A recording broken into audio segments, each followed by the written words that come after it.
ಸಿದ್ದರಾಮಾಯಣ ಅಂತ ಒಂದು ಕಥೆ ಶುರುವಾಗಿದೆ. ಅಲ್ಲೂ ಕೂಡ ಒಂದು ಆಂಜನೇಯ ಪಾತ್ರ ಇದೆ. ಅವರೇ ಆಂಜನೇಯ ಅಂತ. ಸಿದ್ದರಾಮಯ್ಯ ಅವರನ್ನ ದೇವರ ಜಾಗದಲ್ಲಿ ಇಟ್ಟು ನೋಡೋಕೆ ಅವರು ಬಯಸಿದ್ದಾರೆ, ಹಾಗೆ ಇಟ್ಟಿದ್ದಾರಂತೆ. ಯಾವ ದೇವರು? ಅಂಬೇಡ್ಕರ್ ಅವರು ಬಿಟ್ರೆ ಆಂಜನೇಯ ಅವರಿಗೆ ಸಿದ್ದರಾಮಯ್ಯನವರೇ ಆದರ್ಶವಂತೆ. ಇದನ್ನ ಕೇಳಿ ನಗಬೇಕು, ಅಳಬೇಕು, ಅಥವಾ ಗೋಡೆ ಎಲ್ಲಿದೆ, ಕಂಬ ಎಲ್ಲಿದೆ, ಎಲ್ಲಿ ಹೋಗಿ ತಲೆ ಚಚ್ಕೋಣ, ಸಿದ್ದರಾಮಯ್ಯನವರು ಸಮಾಜದಲ್ಲಿ ಸಮಾನತೆ ಉಂಟಾಗ್ಲೇಬಾರದು ಅನ್ನೋ ತರದಲ್ಲಿ ವರ್ತನೆ ಮಾಡಿದ್ದಾರೆ. ಇದನ್ನ ಅಂಬೇಡ್ಕರ್ ಅವರು ನೋಡಿದಿದ್ರೆ ಕ್ಷಮಿಸ್ತಿದ್ರ? ಈ ಸಿದ್ದರಾಮಯ್ಯನವರು ಅಂಬೇಡ್ಕರ್ ಅವರಿಗೆ ಈ ಕಾಂಗ್ರೆಸ್ ಮೋಸ ಮಾಡಿದೆ, ಈ ಜನ್ಮದಲ್ಲಿ ಕ್ಷಮಿಸಲಾಗದಂತಹ ಅವಮಾನ, ಅನ್ಯಾಯ ಎಲ್ಲವನ್ನ ಮಾಡಿದೆ ಅಂತ ಒಂದು ಸಲ ಬಾಯಿ ಹೇಳಿದ್ರ? ಅವರಿಗೂ ಇವರಿಗೂ ಹೋಲಿಕೆ ಇದೆಯಾ? ಜೈ ಶ್ರೀರಾಮ್. ನಾನು ಅಜಿತ್ ಬೋಪನಹಳ್ಳಿ. ನಾವೆಲ್ಲ ಬಾಲ್ಯವನ್ನ ಕಳೆದುಕೊಂಡು ಬಂದು ಯೌವನವನ್ನ ತಲುಪಿದ್ದೀವಿ. ಬಾಲ್ಯದಲ್ಲಿ ಯಾವ ಕಥೆಯನ್ನ ಕೇಳಿರ್ತೀವೋ ಬಿಟ್ಟಿರ್ತೀವೋ, ಆದ್ರೆ ಈ ರಾಮಾಯಣದ ಕಥೆಗಳನ್ನ ಮಾತ್ರ ಸಿಕ್ಕಾಪಟ್ಟೆ ಕೇಳಿರ್ತೀವಿ. ನಮ್ಮ ಅಜ್ಜ ಅಜ್ಜಿ ಹೇಳಿರ್ತಾರೆ, ಶಾಲೆಗಳಲ್ಲಿ ಹೇಳಿರ್ತಾರೆ, ಟಿವಿಯಲ್ಲಿ ನೋಡಿರ್ತೀವಿ, ಪುಸ್ತಕದಲ್ಲಿ ಓದಿರ್ತೀವಿ. ಅದರಲ್ಲಿ ತುಂಬಾ ಜನರಿಗೆ, ಅದರಲ್ಲೂ ವಿಶೇಷವಾಗಿ ಮಕ್ಕಳಿಗೆ ತುಂಬಾ ಅಚ್ಚುಮೆಚ್ಚಿನ ಒಂದು ಪಾತ್ರ ಅಂದ್ರೆ ಅದು ಆಂಜನೇಯ. ಆಂಜನೇಯ ಎಷ್ಟೊಂದು ಧೀರ, ಶೂರ, ಅವನ ಸಾಮರ್ಥ್ಯ ಅಂತದ್ದು ಅದನ್ನೆಲ್ಲ ಕೇಳ್ತಾ ಇದ್ರೇನೆ ತುಂಬಾ ಖುಷಿಯಾಗುತ್ತೆ, ಮೈ ರೋಮಾಂಚನ ಆಗುತ್ತೆ. ಅಂಥ ಅತಿಬಲ ಹನುಮ ರಾಮನನ್ನ, ಅಂದ್ರೆ ರಾಮನ ಬಂಟ ನಾನು ಅಂತ ಹೇಳಿಕೊಂಡು ರಾಮನ ಸೇವೆಯನ್ನ ಮಾಡ್ತಾ ಇದ್ರು. ಇದು ರಾಮಾಯಣ ಕಥೆ. ಆದ್ರೆ ನಮ್ಮ ಕರ್ನಾಟಕದಲ್ಲಿ ಸಿದ್ದರಾಮಾಯಣ ಅಂತ ಒಂದು ಕಥೆ ಶುರುವಾಗಿದೆ. ಅಲ್ಲೂ ಕೂಡ ಒಂದು ಆಂಜನೇಯ ಪಾತ್ರ ಇದೆ. ಅವರೇ ಆಂಜನೇಯ ಅಂತ. ಅಯ್ಯೋಯ್ಯೋಯ್ಯೋಯ್ಯೋ. ಈಗ ಸಿದ್ದರಾಮಯ್ಯ ಅವರನ್ನ ದೇವರ ಜಾಗದಲ್ಲಿ ಇಟ್ಟು ನೋಡೋಕೆ ಅವರು ಬಯಸಿದ್ದಾರೆ, ಹಾಗೆ ಇಟ್ಟಿದ್ದಾರಂತೆ. ಯಾವ ದೇವರು? ಭಾರತದಲ್ಲಿ ಈ ಸಮಾನತೆ ಹಾಗೂ ಅಸ್ಪೃಶ್ಯತೆ ಹೋಗಲಾಡಿಸೋಕೆ ಡಾಕ್ಟರ್ BR ಅಂಬೇಡ್ಕರ್ ಅವರು ಈ ದಲಿತರ ಪಾಲಿಗೆ, ಹಿಂದುಳಿದ ವರ್ಗದವರ ಪಾಲಿಗೆ, ಕೆಳಜಾತಿಯವರಿಗೆ ದೇವರ ಹಾಗೆ ಬಂದ್ರು. ಹಾಗೆ ಸಂವಿಧಾನದಲ್ಲಿ ವಿಶೇಷವಾದ ಅವಕಾಶಗಳನ್ನ ಹಾಗೂ ಅವರಿಗೆ ಒಂದು ಮೀಸಲಾತಿಯನ್ನ ಕೊಟ್ಟು ಅವರ ಪಾಲಿಗೆ ದೇವರಾದ್ರು. ಭಾರತದ ಸಮಾಜ ಸುಧಾರಕರು ಅಂತ ಒಂದು ಪಟ್ಟಿಯನ್ನ ಮಾಡಿದ್ರೆ BR ಅಂಬೇಡ್ಕರ್ ಅವರ ಹೆಸರು ಖಂಡಿತ ಬರುತ್ತೆ.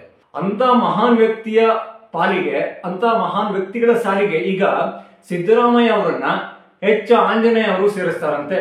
ಅಂಬೇಡ್ಕರ್ ಅವರು ಬಿಟ್ರೆ ಆಂಜನೇಯ ಅವರಿಗೆ ಸಿದ್ದರಾಮಯ್ಯನವರೇ ಆದರ್ಶವಂತೆ. ಇದನ್ನ ಕೇಳಿ ನಗಬೇಕು, ಅಳಬೇಕು, ಅಥವಾ ಗೋಡೆ ಎಲ್ಲಿದೆ, ಕಂಬ ಎಲ್ಲಿದೆ, ಎಲ್ಲಿ ಹೋಗಿ ತಲೆ ಚಚ್ಕೋಣ, ಈ ತರ ಪ್ರಶ್ನೆಗಳು ಬರೋಕೆ ಶುರುವಾಗಿದ್ದಾವೆ. ಈಗ ಎಲ್ಲರಿಗೂ ಒಬ್ಬೊಬ್ಬರ ಮೇಲೆ ಅಭಿಮಾನ ಅಂತ ಇರುತ್ತೆ. ಅದೇನೋ ಅವ್ರು ಕಂಡ್ರೆ ಖುಷಿ, ಅದೇನೋ ಆತ್ಮೀಯತೆ, ಈ ಗೌರವ ಎಲ್ಲವೂ ಹೆಚ್ಚಾಗಿ ಇರುತ್ತೆ. ಆದ್ರೆ ಯಾರಿಗೆ ಯಾರನ್ನ ಹೋಲಿಕೆ ಮಾಡ್ತೀವಿ ಅಂತ ಈ ಯೋಚನೆ ಮಾಡ್ಬೇಕಲ್ಲ. ಈಗ ವೀರಪ್ಪನ್ನು ಯಾವುದೋ ಒಂದು ಊರಿನ ಜನರ ಪಾಲಿಗೆ ದೊಡ್ಡ ಹೀರೋ ಆಗಿರಬಹುದು, ಆದ್ರೆ ಹಾಗೂ ನ್ಯಾಯಾಂಗದ ದೃಷ್ಟಿಗೆ ಅವ್ರ ಹೀರೋನ ಖಂಡಿತ ಅಲ್ಲ. ವಿಲನ್. ಕಾದು ಹೊಡೆದಿಲ್ವಾ ಪೊಲೀಸರು? ಹಾಗೆ ಈ ಸಿದ್ದರಾಮಯ್ಯನವರು ಹಾಗೂ ಅಂಬೇಡ್ಕರ್ ಅವರ ಹೋಲಿಕೆಯನ್ನ ಆಂಜನೇಯವರು ಮಾಡಿದ್ರಲ್ಲ, ಆಗ ನನಗೆ ತುಂಬಾ ನಗು ಬಂತು. ಎಂತ ಅಪ್ರಬುದ್ಧ ಚಿಂತನೆ ಅಂತ. ಆಂಜನೇಯವರು ಆಂಜನೇಯನಷ್ಟು ಅಂದ್ರೆ ಆ ತರನೇ ಭಂಟ ಅನ್ನೋ ತರದಲ್ಲಿ ವರ್ತನೆ ಮಾಡ್ತಾ ಇದ್ದಾರಲ್ಲ, ಸ್ವಲ್ಪ ಆಲೋಚನೆ ಮಾಡಬೇಕಾಗಿತ್ತು. ಡಾಕ್ಟರ್ BR ಅಂಬೇಡ್ಕರ್ ಅವರು ಈ ದೇಶಕ್ಕೆ, ಈ ಸಮಾಜಕ್ಕೆ ಕೊಟ್ಟ ಕೊಡುಗೆ ಏನು? ಅವರಾದ್ಮೇಲೆ ನಾನು ಅವರ ಜಾಗದಲ್ಲಿ ನೋಡೋದು ಸಿದ್ದರಾಮಯ್ಯನವರನ್ನ ಅಂತ ಹೇಳ್ತಾರಲ್ಲ, ಸಿದ್ದರಾಮಯ್ಯನವರ ಕೊಡುಗೆ ಏನು? ಅವರಿಗೂ ಇವರಿಗೂ ಹೋಲಿಕೆ ಇದೆಯಾ? ಅಜಗಜಾಂತರವಿದೆ. ಇದನ್ನ ಆಂಜನೇಯ ಅವರಿಗೆ ಅರ್ಥ ಮಾಡಿಸೋದು ಯಾರು? ಅಲ್ಲ, ಯಾರಾದ್ರೂ ಅರ್ಥ ಮಾಡ್ಸೋಕ್ ಹೋದ್ರೆ ಅವರು ಅವರ ಮಾತನ್ನ ಕೇಳ್ತಾರ? ಖಂಡಿತ ಇಲ್ಲ. ಆಗಲೇ ಹೇಳಿದ ಹಾಗೆ ಭಾರತದಲ್ಲಿ ಸಮಾನತೆಯನ್ನ ಈ ಒಂದು ಮುನ್ನೆಲೆಗೆ ತಂದವರು ಅಂದ್ರೆ ಡಾಕ್ಟರ್ BR ಅಂಬೇಡ್ಕರ್ ಅವರು. ಆದ್ರೆ ಇನ್ನೊಂದ್ ಕಡೆಯಲ್ಲಿ ಸಿದ್ದರಾಮಯ್ಯನವರು ಹೇಗಿದ್ದಾರೆ? ಸಮಾಜವಾದಿ ಅಂತ ಕಳ್ಕೊತಾರೆ. ಅಂದ್ರೆ ಈ ಸಮಾಜವಾದ ಅಂದ್ರೆ ಏನು? ಎಲ್ಲರಿಗೂ ಸರಿಸಮಾನವಾದ ಹಕ್ಕು, ಎಲ್ಲರಿಗೂ ಸಿಗಬೇಕು, ಸಮಾನತೆ ಕಾಣಬೇಕು ಅಂತ. ಇದು ಸಿದ್ದರಾಮಯ್ಯನವರ ಬಾಯಲ್ಲಿ ಬರುವ ಮಾತು ಅಷ್ಟೇ. ಆದ್ರೆ ಅವರ ನಡವಳಿಕೆ, ವರ್ತನೆ, ವ್ಯಕ್ತಿತ್ವ ಸಮಾಜವಾದಕ್ಕೆ ವಿರುದ್ಧವಾಗಿದೆ. ಇದು ಅನೇಕ ಸಂದರ್ಭಗಳಲ್ಲಿ ಅವರೇ ಪ್ರೂವ್ ಮಾಡಿದ್ದಾರೆ. ಎಲ್ಲಿಂದ ಶುರು ಮಾಡಲಿ ಅಂತ ಗೊತ್ತಾಗ್ತಾ ಇಲ್ಲ. ಈ ಸಮಾಜವನ್ನ ಅವರು ಒಡೆಯೋಕೆ ಯಾವೆಲ್ಲ ಸುತ್ತಿಗೆನ ತಂದಿದ್ರು ಅಂತ. ಈ KGF ಸಿನಿಮಾದಲ್ಲಿ ರಾಕಿ ಬಾಯಿ ಚಿಕ್ಕ ಸುತ್ತಿಗೆನ ಬಿಟ್ಟು ದೊಡ್ಡ ಸುತ್ತಿಗೆ ತರ್ತಾರಲ್ಲ, ಆ ತರ ಚಿಕ್ಕ ಸುತ್ತಿಗೆನ ಯಾವಾಗ ತಂದಿದ್ರು ಗೊತ್ತಾ? ಅವ್ರಿನ್ನೂ CM ಆಗಿರ್ಲಿಲ್ಲ, ಜನತಾದಳದಲ್ಲಿ ಇದ್ರು. ಆಗ ಅಹಿಂದ ಸಮಾವೇಶಕ್ಕೆ ಮುಂದಾದ್ರು. ಅಹಿಂದ ಅಂದ್ರೆ ಅಲ್ಪಸಂಖ್ಯಾತ, ಹಿಂದುಳಿದ ವರ್ಗ ಹಾಗೂ ದಲಿತ, ಈ ಮೂವರನ್ನ ಸೇರಿಸಿಕೊಂಡು ಒಂದು ಸಮಾವೇಶ ಮಾಡ್ತೀನಿ ಅಂತ.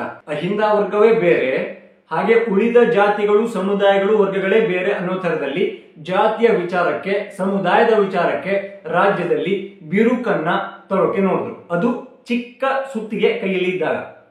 ಆಮೇಲೆ ಮುಖ್ಯಮಂತ್ರಿ ಆದ್ರು, ಕೈಗೆ ದೊಡ್ಡ ಸುತ್ತಿಗೆ ಬಂತು. ಈ ರಾಖಿ ಬೈಕಲ್ಲಿ ನೆಕ್ಸ್ಟ್ ದೊಡ್ಡ ಸುತ್ತಿಗೆ ಬಂತಲ್ಲ, ಆಗ ಎಲ್ಲಿಂದ ಶುರು ಮಾಡ್ಲಿ ಅಂತ ಗೊತ್ತಾಗ್ತಾ ಇಲ್ಲ. ಯಾಕೆಂದ್ರೆ ಅಂಬೇಡ್ಕರ್ ಅವರು ಸಮಾನತೆ ಸಮಾನತೆ ಅಂತಾನೆ ತಮ್ಮ ಜೀವನವನ್ನ ಸವಿಸಿದ್ದಾರೆ. ಆದ್ರೆ ಸಿದ್ದರಾಮಯ್ಯನವರು ಸಮಾಜವಾದದ ಹೆಸರಲ್ಲಿ ಅಂಬೇಡ್ಕರ್ ಅವರ ಹೆಸರಿನ ನೆರಳಲ್ಲಿ ಅವರ ಹೆಸರನ್ನ ಬಳಸಿಕೊಂಡು ಸಮಾಜದಲ್ಲಿ ಸಮಾನತೆ ಉಂಟಾಗ್ಲೇಬಾರದು ಅನ್ನೋ ತರದಲ್ಲಿ ವರ್ತನೆ ಮಾಡಿದ್ದಾರೆ. ಎಲ್ಲಿಂದ ಹೇಳಲಿ? ಇವಾಗ ಶುರು ಮಾಡ್ತೀನಿ, ಕೇಳಿ. ಈ ಸ್ಕೂಲ್ಗಳಲ್ಲಿ ಯೂನಿಫಾರ್ಮ್ ಅಂತ ಒಂದಿರುತ್ತೆ, ಸಮವಸ್ತ್ರ. ಅದನ್ನ ಯಾಕಾಗಿ ಮಾಡಲಾಗಿದೆ? ಒಂದು ಸ್ಕೂಲ್ ಅಂದ್ಮೇಲೆ ಅಲ್ಲಿ ಶ್ರೀಮಂತರ ಮನೆ ಮಕ್ಕಳು ಬರ್ತಾರೆ, ಮಧ್ಯಮ ವರ್ಗದ ಮನೆ ಮಕ್ಕಳು ಇರ್ತಾರೆ, ಬಡವರ ಮನೆ ಮಕ್ಕಳು ಇರ್ತಾರೆ. ಈಗ ಶ್ರೀಮಂತರ ಮನೆ ಮಕ್ಕಳು ಒಳ್ಳೊಳ್ಳೆ ಬಟ್ಟೆ ಹಾಕೊಂಡ್ಬರೋದು, ಇಲ್ಲಿ ಬಡವರ ಮನೆಯವ್ರ ಒಳ್ಳೆ ಬಟ್ಟೆ ಇಲ್ಲದೆ ಇರೋದು, ಅವರಿಗೆ ಕೀಳರಿಮೆ ಆಗಬಾರ್ದು ಅಂತ ಸಮವಸ್ತ್ರವನ್ನ ತಂದ್ರು. ಸಮವಸ್ತ್ರ ಅಂದ್ರೆ ಎಲ್ಲರೂ ಸಮಾನರು, ಎಲ್ಲರದ್ದು ಒಂದೇ ತರನಾದ ವಸ್ತ್ರ ಅಂತ. ಆದ್ರೆ ಸಿದ್ದರಾಮಯ್ಯನವರು ಏನ್ ಮಾಡಿದ್ರು ಗೊತ್ತಾ? ಕೆಲವು ನಿರ್ದಿಷ್ಟ ಜಾತಿ ನಿರ್ದಿಷ್ಟ ಸಮುದಾಯದ ಮಕ್ಕಳಿಗೆ ಸಪರೇಟ್ ಪ್ರವಾಸವನ್ನ ಘೋಷಣೆ ಮಾಡಿದ್ರು. ಅಂದ್ರೆ ಅವರಿಗೆ ಮಾತ್ರ ಒಂದು ಪ್ರವಾಸ, ಬಾಕಿಯವರಿಗೆ ಬೇರೆ ಪ್ರವಾಸ ಅಂತ. ಮಕ್ಕಳಲ್ಲಿ ಜಾತಿಯ ವಿಷ ಬೀಜವನ್ನ ಬಿತ್ತುವ ಕೆಲಸ ಸಿದ್ದರಾಮಯ್ಯನವರ ಅಮೃತ ಹಸ್ತದಿಂದ ಆಗಿತ್ತು. ಇದನ್ನ ಮರೆತು ಬಿಡ್ತೀವ? ಇದನ್ನ ಅಂಬೇಡ್ಕರ್ ಅವರು ನೋಡಿದಿದ್ರೆ ಕ್ಷಮಿಸ್ತಿದ್ರ? ಖಂಡಿತ ಇಲ್ಲ. ಅದೇ ಅಧಿಕಾರಕ್ಕೆ ಬಂದ್ರು, ಎಲ್ಲರೂ ಸಮಾನರು, ನಾನು ಸಮಾಜವಾದಿ, ಸಮಾಜದಲ್ಲಿ ಸಮಾನತೆ ನನ್ನ ಸಂಕಲ್ಪ ಅಂದ್ಕೊಂಡು ಸಿದ್ದರಾಮಯ್ಯನವರು ಬಂದಾರ. ಆಗ ಅದೇನೋ ಬೇದಿ ಅಲ್ಲಲ್ಲ ಶಾದಿ ಭಾಗ್ಯ ಅಂತ ತಂದ್ರು. ಅಂದ್ರೆ ಮುಸಲ್ಮಾನ ಹೆಣ್ಣು ಮಕ್ಕಳಿಗೆ ಅಥವಾ ಮುಸಲ್ಮಾನ ವರ್ಗದವರಿಗೆ ಮಾತ್ರ ಶಾದಿ ಭಾಗ್ಯವನ್ನ ಕೊಡೋದಂತೆ. ಅವರು ಮದುವೆ ಆದ್ರೆ ಒಂದಿಷ್ಟು ಕಾಣಿಕೆ, ಕೊಡುಗೆ, ಉಡುಗೊರೆ ಎಲ್ಲವೂ ಕೂಡ ಸರ್ಕಾರದಿಂದ ಹೋಗದಂತೆ. ಅದರ ಜೊತೆಗೆ ಒಂದಿಷ್ಟು ಸೌಲಭ್ಯಗಳು ಕೂಡ ಮುಸ್ಲಿಂ ಹೆಣ್ಣು ಮಕ್ಕಳಿಗೆ ಸಿಗದಂತೆ. ಶಾದಿ ಭಾಗ್ಯದಿಂದ ಹಿಂದೂ ಮುಸ್ಲಿಂ ಅಂತ ಧರ್ಮ ವಿಭಜನೆಯಲ್ಲೂ ಕೂಡ ಸಿದ್ದರಾಮಯ್ಯನವರ ನೇರವಾದ ಪಾತ್ರ ಇದೆ. ಇದನ್ನ BR ಅಂಬೇಡ್ಕರ್ ಅವರು ಒಪ್ತಾರ?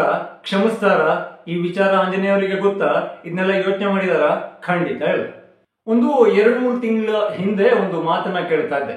ಲಕ್ಷ್ಮೀ ಹೆಬ್ಬಾಳ್ಕರ್ ಅವರು ಒಂದು ಮಾತನ್ನ ಹೇಳ್ತಾ ಇದ್ರು.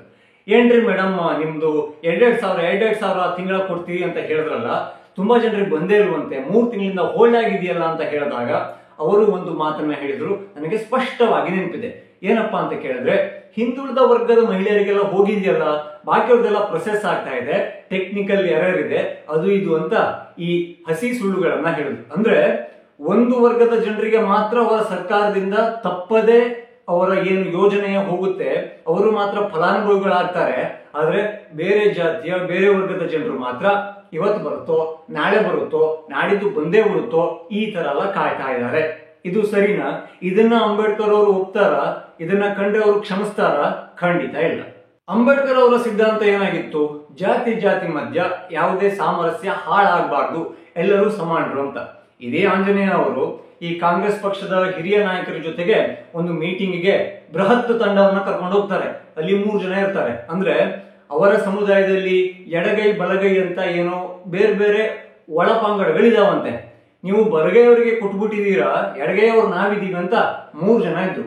ಸೊ ಇಬ್ರದ್ದು ಒಂದೇ ಜಾತಿ, ಇಬ್ರು ಒಂದೇ ಸಮುದಾಯ, ಈ ಒಳಪಂಗಡಗಳಲ್ಲಿ ಅವರಿಗೆ ತಾರತಮ್ಯ ಉಂಟಾಗಿತ್ತು. ಅದನ್ನೇನಾದ್ರು ಆಂಜನೇಯ ಅವರ ಆ ನಡೆಯನ್ನ ಅಂಬೇಡ್ಕರ್ ಅವರು ನೋಡಿದ್ರೆ ಒಪ್ತಿದ್ರ? ಏನಾದ್ರು ಕಣ್ಣಾರೆ ಕಂಡಿದ್ರೆ ಕ್ಷಮಿಸ್ತಿದ್ರ? ಖಂಡಿತ ಇಲ್ಲ. ಇನ್ನೊಂದು ವಿಚಾರವನ್ನ ಇಡೀ ರಾಜ್ಯ ಗಮನಿಸಿರೋದು ಏನಪ್ಪಾ ಅಂದ್ರೆ, ಈಗ ಹಿಂದೂ ಕಾರ್ಯಕರ್ತರ ಕೊಲೆ ಆಗುತ್ತೆ, ಅದಕ್ಕೆ ಪ್ರತೀಕಾರವಾಗಿ ಆ ಕಡೆ ಮುಸಲ್ಮಾನ ಹುಡುಗರದ್ದು ಹತ್ಯೆ ಆಗುತ್ತೆ. ಇದೆಲ್ಲವನ್ನು ಕೂಡ ರಾಜ್ಯ ನೋಡ್ಕೊಂತಾನೆ ಬಂದಿದೆ.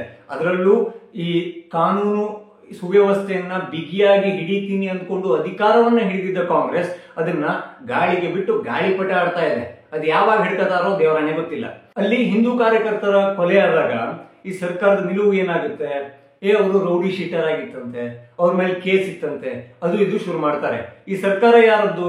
ಸರ್ಕಾರ ಯಾರ ಲೀಡರ್ಶಿಪ್ ನಲ್ಲಿ ನಡೀತಾ ಇದೆ? ಮುಖ್ಯಮಂತ್ರಿ ಯಾರು? ಸಿದ್ದರಾಮಯ್ಯನವರು. ಅದೇ ರೀತಿಯಲ್ಲಿ ಅವರದೇ ಸರ್ಕಾರದ ನಾಯಕರು ಮುಸ್ಲಿಂ ಹುಡುಗರು ಹತ್ಯೆಯಾದಲ್ಲಿ ಅವರ ಮನೆಗೆ ಹೋಗ್ತಾರೆ, ಸಾಂತ್ವನವನ್ನ ಹೇಳ್ತಾರೆ, ಹಾಗೆ ಕೈಲಾದಷ್ಟು ಸಹಾಯವನ್ನು ಮಾಡಿ ಬರ್ತಾರೆ. ಈ ತಾರತಮ್ಯವನ್ನ ಅಂಬೇಡ್ಕರ್ ಅವರು ಇದ್ದಿದ್ರೆ ಒಪ್ತಿದ್ರ? ಕಣ್ಣಾರೆ ಕಂಡಿದ್ರೆ ಕ್ಷಮಿಸ್ತಿದ್ರ? ಖಂಡಿತ ಇಲ್ಲ. ಆಂಜನೇಯ ಅವರು ಯಾಕೆ ಈ ಸಿದ್ದರಾಮಯ್ಯನವರನ್ನ ಓಲೈಸೋಕೋ ಅಥವಾ ಮೆಚ್ಚಿಸೋಕೋ ಅವರನ್ನ ಅಂಬೇಡ್ಕರ್ಗೆ ರೀಪ್ಲೇಸ್ಮೆಂಟ್ ತರ ಮಾತಾಡಿದಾರಲ್ಲ, ಇದನ್ನ ಕಂಡು ನಾನಂತೂ ಒಪ್ಪಲ್ಲ, ನಾನಂತೂ ಕ್ಷಮಿಸೋದು ಇಲ್ಲ. ಯಾಕೆ ಅಂತ ಹೇಳಿ, ಅಂಬೇಡ್ಕರ್ ಅವರ ಜೀವನ ಹೇಗಿತ್ತು, ಅವರ ಸಿದ್ಧಾಂತ ಏನಿತ್ತು, ಅವರು ನುಡಿದಂತೆ ನಡೆದವರು, ಅದೇ ತರ ಬದುಕಿದವರು. ಆದ್ರೆ ಸಿದ್ದರಾಮಯ್ಯನವರು ಆ ತರ ಇಲ್ಲ. ಒಂದೇ ಒಂದು ಸಲ ಈ ಸಿದ್ದರಾಮಯ್ಯನವರು ಅಂಬೇಡ್ಕರ್ ಅವರಿಗೆ ಈ ಕಾಂಗ್ರೆಸ್ ಮೋಸ ಮಾಡಿದೆ, ಈ ಜನ್ಮದಲ್ಲಿ ಕ್ಷಮಿಸಲಾಗದಂತಹ ಅವಮಾನ ಅನ್ಯಾಯ ಎಲ್ಲವನ್ನ ಮಾಡಿದೆ ಅಂತ ಒಂದು ಸಲ ಬಾಯಲ್ಲಿ ಹೇಳಿದ್ರ, ಅವರದೇ ಪಕ್ಷದ ಮಾಜಿ ಸ್ಪೀಕರ್ ಆಗಿದ್ದ ರಮೇಶ್ ಕುಮಾರ್ ಅವರು ಸದನದಲ್ಲಿ ಒಂದು ಮಾತನ್ನ ಹೇಳಿದ್ರು. ಅಂಬೇಡ್ಕರ್ ಅವರು ರಾಜಕೀಯದಲ್ಲಿ ಇದ್ದಾಗ ಅವರನ್ನ ರಾಜಕೀಯವಾಗಿ ಮುಗಿಸೋಕೆ ಕಾಂಗ್ರೆಸ್ ಎಷ್ಟೆಲ್ಲ ಕಷ್ಟಪಟ್ಟಿತ್ತು, ಎಷ್ಟೆಲ್ಲ ಅವಮಾನ ಮಾಡಿತ್ತು, ಹಾಗೆ ಯಾವೆಲ್ಲ ಕಳ್ಳಾಟ ಆಡಿ ಅವರ ರಾಜಕೀಯ ಜೀವನವನ್ನ ಮುಗಿಸಿತ್ತು ಅನ್ನೋದ್ರ ಬಗ್ಗೆನೂ ಹೇಳಿದ್ರು. ಹಾಗೆ ಅಂಬೇಡ್ಕರ್ ಅವರು ವಿಧಿವಶರಾದಾಗ, ಇಹಲೋಕದ ಯಾತ್ರೆಯನ್ನ ಮುಗಿಸಿದಾಗ ಅವರ ಸಮಾಧಿಗೆ ಜಾಗವನ್ನ ಕೊಡೋದಿಕ್ಕೆ ಕಾಂಗ್ರೆಸ್ ಅವರು ಎಷ್ಟು ಸತಾಯಿಸಿದ್ರು. ಇದೆಲ್ಲ ವಿಚಾರ ಕಾಂಗ್ರೆಸ್ ಅವರಿಗೆ ಗೊತ್ತಿಲ್ವಾ? ಆಂಜನೇಯ ಅವರಿಗೆ ಗೊತ್ತಿಲ್ವಾ? ಸಿದ್ದರಾಮಯ್ಯನವರಿಗೆ ಗೊತ್ತಿಲ್ವಾ? ಯಾವತ್ತಾದ್ರೂ ಅವರ ಬಾಯಲ್ಲಿ ಪಶ್ಚಾತ್ತಾಪದ ಮಾತು ಅಪ್ಪಿತಪ್ಪಿಯಾದ್ರೂ ಬಂದಿತ್ತ? ಇದೆಲ್ಲ ನೋಡಿ ಅವರ ಸಮಾನತೆ, ಅವರ ಸಿದ್ಧಾಂತವನ್ನ ಇವರು ಆಂಜನೇಯ ಅವರು, ಸಿದ್ದರಾಮಯ್ಯ ಅವರು ಅಂಬೇಡ್ಕರ್ ಬಿಟ್ರೆ ಅವರೇ ನೆಕ್ಸ್ಟ್ ಅವರ ಜಾಗದಲ್ಲಿ ಕೂರಿಸ್ತೀನಿ ಅಂತಾರಲ್ಲ, ಇದು ಯಾರಾದ್ರೂ ಒಪ್ಪ ಮಾತ? ಯಾರಾದ್ರೂ ಕ್ಷಮಿಸಬಹುದಾದ ಮಾತ? ಈ ಬಗ್ಗೆ ನಿಮ್ಮ ಅಭಿಪ್ರಾಯ ಏನು? ಕಮೆಂಟ್ ಬಾಕ್ಸ್ ನಿಮಗಾಗಿ ಓಪನ್ ಇದೆ. ಜೈ ಶ್ರೀರಾಮ್.